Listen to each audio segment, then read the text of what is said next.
olá. Bem-vindos. Sabe, aquela ideia de que nem tudo o que parece bom realmente o é, especialmente quando falamos de líderes ou novas ideias? Sim, olá. Essa preocupação não é nada de agora, pois não? Exato. E temos aqui connosco uns trechos de um texto já com alguma idade, a segunda carta de Pedro, capítulo 2, e fala precisamente disto.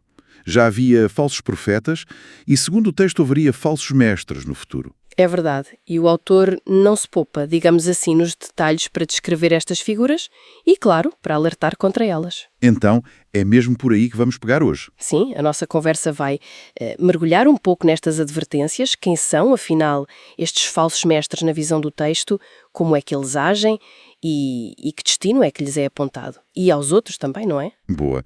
Então, vamos lá tentar perceber como é que o texto os pinta, que características é que saltam mais à vista. Olha, a descrição é bastante carregada. São apresentados como pessoas que, assim meio às escondidas, introduzem heresias destruidoras. Chegam mesmo a negar o soberano. O soberano, referindo-se a quem neste contexto? Bem, no contexto do texto, seria a figura central, tipo divina, que os teria redimido. E um ponto que parece mesmo central é a cobiça, a ganância. A ganância.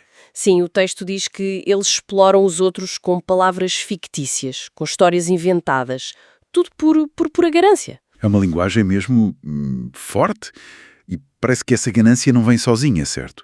O texto fala também em desprezo pela autoridade, arrogância, Exato. agir como animais irracionais que difamam o que nem sequer conhecem. É quase, sei lá, um perfil psicológico que está a ser traçado ali. Sem dúvida. E essa ligação entre a arrogância e a rejeição da autoridade aparece várias vezes. O texto parece ver nessa atitude de rebeldia uma espécie de raiz para espalhar falsidades. Uhum. E menciona também um comportamento, mais desenfreado, olhos cheios de adultério, um prazer na devassidão em plena luz do dia. São coisas muito visuais. E são comparados a Balaão. Balaão. A figura bíblica. Essa mesma. Conhecida por ter, digamos, comprometido os seus dons por dinheiro. Lá está, a ganância, outra vez. Perceba a ligação. E aquelas metáforas, fontes sem água, névoas levadas pela tempestade. O que é que isso quer dizer, no fundo? Basicamente, sugerem uma promessa vazia. Uma promessa sem conteúdo. Como uma fonte que parece que vai dar água, mas está seca. Uma névoa que parece trazer chuva, mas o vento leva-a. Eles prometem algo que, na verdade, não têm para dar. O texto até diz, e isto é forte, que eles próprios são escravos da corrupção, mesmo enquanto prometem liberdade aos outros. Isso é uma ironia muito potente, de facto. Ok, então, com estas características todas, como é que o texto diz que eles conseguem ter influência? Quais são os métodos que usam? O texto aponta alguns caminhos.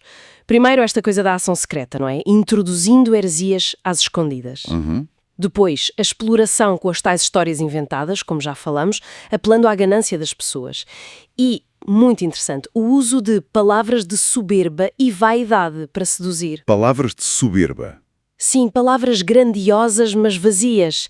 E parece que miram especialmente nos desejos carnais daqueles que, segundo o texto, estavam quase a escapar de um estilo de vida considerado errado. Quer dizer, eles focam-se em quem está mais vulnerável ou numa fase de mudança. Isso é bastante específico. Parece que sim. E o resultado desta influência, de acordo com a passagem? Bem, o impacto descrito é mesmo devastador. Afirma que muitos seguirão os seus caminhos vergonhosos. Isso levaria a que o próprio caminho da verdade fosse difamado, fosse mal falado. E pior, conseguem enganar os inconstantes, os mais instáveis, e até aqueles que estavam quase a libertar-se. Aqueles que estavam quase a escapar. Exato. E acabam por levá-los a um estado final que é pior do que aquele em que estavam antes. É aí que entram aquelas imagens mesmo chocantes do tipo o cão voltou ao seu vómito. Precisamente. Essa e a da porca lavada que voltou a revolver-se na lama. São usadas para ilustrar a gravidade desta recaída na perspectiva do autor, claro. Mostram uma regressão, um voltar atrás para um estado considerado impuro, mesmo depois de ter conhecido algo supostamente melhor. É pesado, sim. E qual é o desfecho que o texto prevê para estas figuras e para aqueles que são chamados de ímpios? Há um contraste com o destino dos justos? Sim, há um contraste muito claro. Para os falsos mestres e os ímpios, o texto descreve consequências muito severas. Fala em repentina destruição, uma condenação antiga que não dormita. Que está sempre ativa, digamos. Isso. Serem guardados para castigo no dia do juízo e, por fim, a escuridão das trevas. E para dar força a isto, usa exemplos drásticos do passado, na ótica do texto. Quais exemplos? Anjos que pecaram e foram lançados no inferno, o dilúvio que destruiu o mundo antigo, mas poupou Noé, e a destruição de Sodoma e Gomorra, de onde Ló foi salvo. Portanto, esses exemplos servem como um aviso. Exatamente. Um aviso do destino dos ímpios. Mas também... Mas lá está o contraste. Também servem como prova da capacidade divina de livrar os piedosos, os justos, da provação, como aconteceu com Ló, que é descrito como justo e aflito com o que havia à sua volta. Percebo.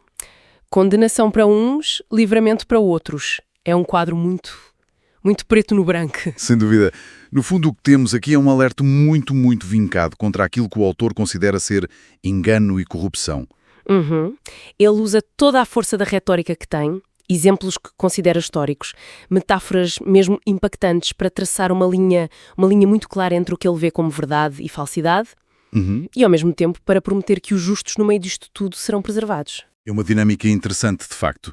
Analisamos então um texto que lida com um conflito que considera intenso, usando uma linguagem muito forte, de condenação por um lado e de promessa por outro. Exato.